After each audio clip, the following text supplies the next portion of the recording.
समाप्त करने आए हैं कि आज आपको संघर्ष करना होगा, आज आपको अधिकार के लिए लड़ना होगा। झारखंड राज्य जब बना था तो हमारी मांग यही थी कि हम लोग पिछड़े हुए लोग हैं, हमें आगे आने का अवसर मिलेगा, हमारे लोग बीडीओ सीओ दरोगा बनेंगे।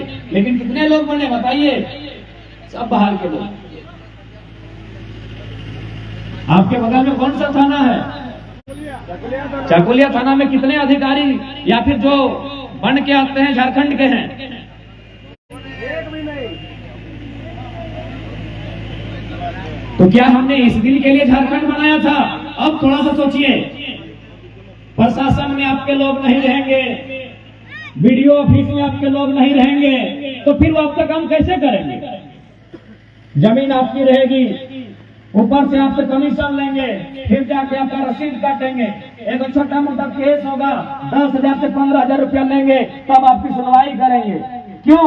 क्योंकि साफ शब्दों में जो लोग हमारे झारखंड की जमीन पर, वो मालिक कहाँ का है?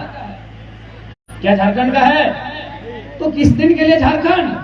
कि हम लोग खाली खेती बाड़ी करते रह जाएंगे, हम लोग का दिनचर्या बस खाली एक मैंने पेट भरने तक सीमित रह जाएगा और बाकी लोग हमारे ही जमीन में आएंगे, हमसे कम दाम में जमीनों को लेंगे, वहां फैक्ट्री लगाएंगे और फिर हमसे वहां मजदूरी भी नहीं करवाएंगे।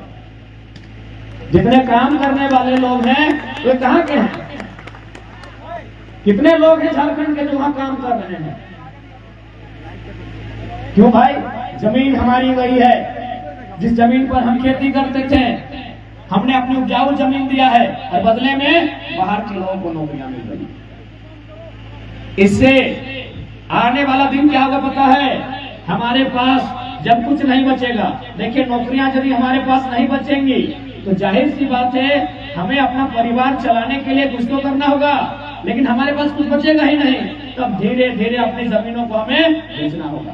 और ये लोग यही चाहते हैं कि किसी बहाने से इन लोग को कमजोर करके रखें, इनकी आर्थिक स्थिति को खराब करके रखें, ताकि आने वाले दिनों में इनसे आसानी से इनकी जमीनों को कम दामों में अधिग्रहण करके वह फिर फैक्ट्री बना सकते हैं।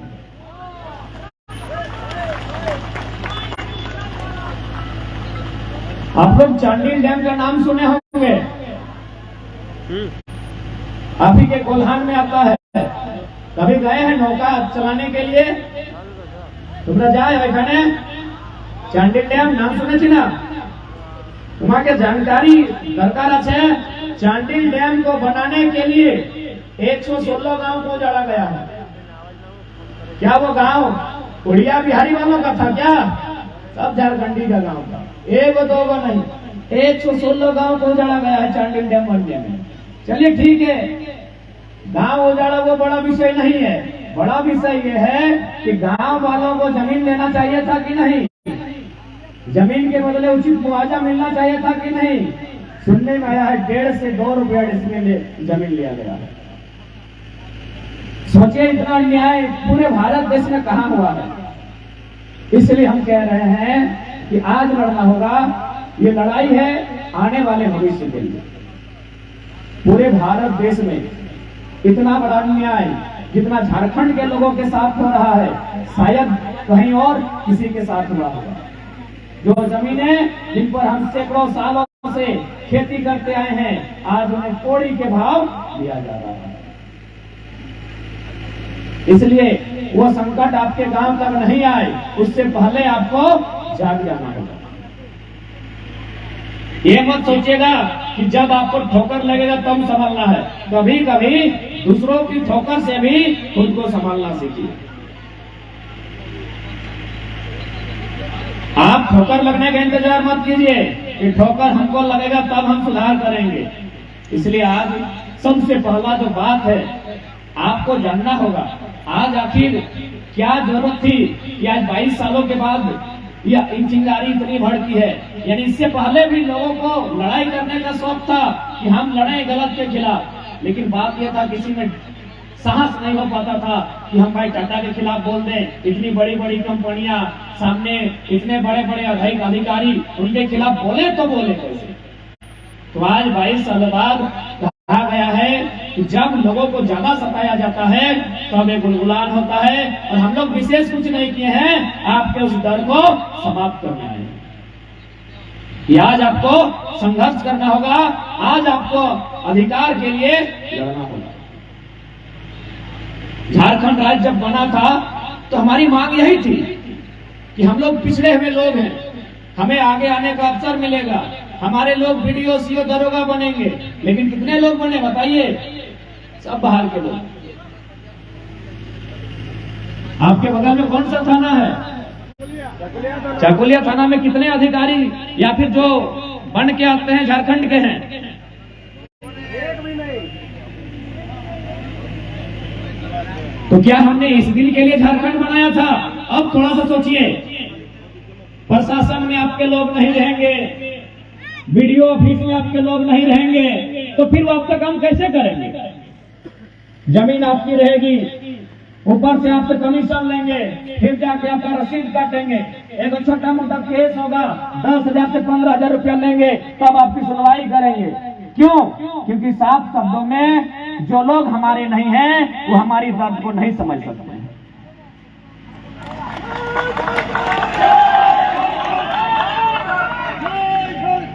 इसलिए झारखंड राज्य हमने इसीलिए मांगा था कि हमारे लोगों को भेदभाव ना हो, उनको सम्मान मिले, उन्हें आगे आने का अवसर मिले, उन्हें रोजी रोजगार का साधन मिले, उनके जल जमीन जंगल में उनका अधिकार हो। यही सोचकर हमने अलग झारखंड राज्य लिया था। नहीं तो क्या जरूरत थी इतना लाठी खाने की, क्या जरूरत थी इतना बलिदान देने की? आज हमने बलिदान देकर संघर्ष करके एक झारखंड राज्य लिया, लेकिन आज इस संघर्ष का परिणाम झारखंड राज्य हमारे पास है, लेकिन अधिकार नहीं है। आज भी बड़े बड़े पदों पर अन्य राज्यों के लोगों का दबदबा है। आज भी बड़ी बड़ी फैक्ट्रियों में जो बड़े बड़े होते हैं वो बाहर के लोग हैं, भले वो सिग्नेचर करने नहीं जानता हो, लेकिन बाहर के लोगों का दबदबा है, क्योंकि इनका मकसद है झारखंड के लोगों को कमजोर बना के रखना। साथ ही साथ झारखंड राज्य अलग इसलिए भी किया गया था क्योंकि हम लोग अलग लोग थे। अलग का मतलब क्या? देखने में नहीं, दो आंख, उड़ीसा वालों का भी 2 आंख है, हमारा भी 2 आंख है, और बिहार वालों का भी 2 आंख है, बंगाल का भी 2 आंख है। यानी हम लोग अलग थे अपना संस्कृति के आधार पर, अपने जीवन का जो शैली है उसके आधार पे, रहन सहन के आधार पे, खान पान के आधार पे, बोली वचन के आधार पे हम बाकी राज्य से अलग थे। इसलिए हमने अलग राज्य लिया था। लेकिन आज क्या हुआ? हमने अपनी पहचान को खुद मिटाने का काम किया है। हमने अपनी भाषा को आज धीरे धीरे देखिएगा, हमने अपनी भाषा को धीरे धीरे छोड़ने का काम किया, अन्य लोगों की भाषा को हमने लेने का काम किया। इससे क्या हुआ? हमारा ही नुकसान हुआ। क्योंकि जब अंग्रेज यहाँ आए थे, उन्होंने एक ही लाइन कहा था कि आपको किसी इंसान को लाठी डंडा से नहीं मारना है, आप उन्हें शरीर से मत मारिए, उन्हें उनकी भाषा संस्कृति से मार दीजिए, वो इंसान खत्म हो जाएगा। यही काम अन्य राज्यों के लोगों ने हमारे साथ किया है। और जबकि हमारे धनबाद तरफ जहां से हम रहते हैं वहां एक कहावत है कि जन मानुष एक भाषा हराए, वो मानुष एक दिशा हराए। यानी जिसका भाषा अगर गुम हो जाता है, उसका रास्ता यानी दिशा क्या होता है? वो दिशा भी खत्म हो जाता है। आपको समझाने के लिए हम छोटा सा उदाहरण देते हैं। भले आप लोग छोटा सा उदाहरण के माध्यम से हम आपको समझाना चाहते हैं कि भाषा गुम होने से, भाषा गड़बड़ होने से दिशा किस प्रकार खराब होती है। अच्छा, आपके इधर शादी ब्याह के टाइम चौक पुरने का काम कौन करते हैं? हमारे उधर माने हम लोग उनको फुफू बोलते हैं, आप लोग किसी बोलते हैं ना, फुआ बोलते हैं। सुनिएगा मेरी बात को कि भाषा में गड़बड़ होने से दिशा में गड़बड़ कैसे होती है। तो मान के चलिए चौक पुरने का काम होता है फुआ का, जिसको आप लोग पीसी बोलते हैं। लेकिन आज का जो छोटा बच्चा लोग है वो पीसी को आंटी बुलाता है, सबको आंटी। माँ को छोड़ के बाकी जितना बच्चा है सबको आंटी बोलता है। अब मान के चलिए शादी का टाइम है, चौक पुरने का टाइम है, और आप यदि बच्चा को बोलते हैं कि जाओ तुम आंटी को बुला के ले आओ, तो आंटी माने काकी भी होता है, वो तो काकी को लेके आ जाएगा। तो काकी चौक पुर सकती है? नहीं पुर सकती है। यदि उसको फिर से बोले कि तुम आंटी को लेके आओ, अगला बार मामी को लेके आया, तो क्या मामी चौक पुर सकती है? नहीं पुर सकती है। लास्ट में उसको बताना होगा कि जो तुम्हारी फुफू है, जिसको पीसी बोलते हैं, उसको लेकर आओ। ध्यान से सुनिए, एक थोड़ा हम लोग फुफू को आंटी बोले थे, रास्ता थोड़ी गड़बड़ हो गया था। यही है भाषा का मतलब। इसलिए कहा गया है अपनी भाषा को भी सुरक्षित रखिए। और ये जो लड़ाई है झारखंड में,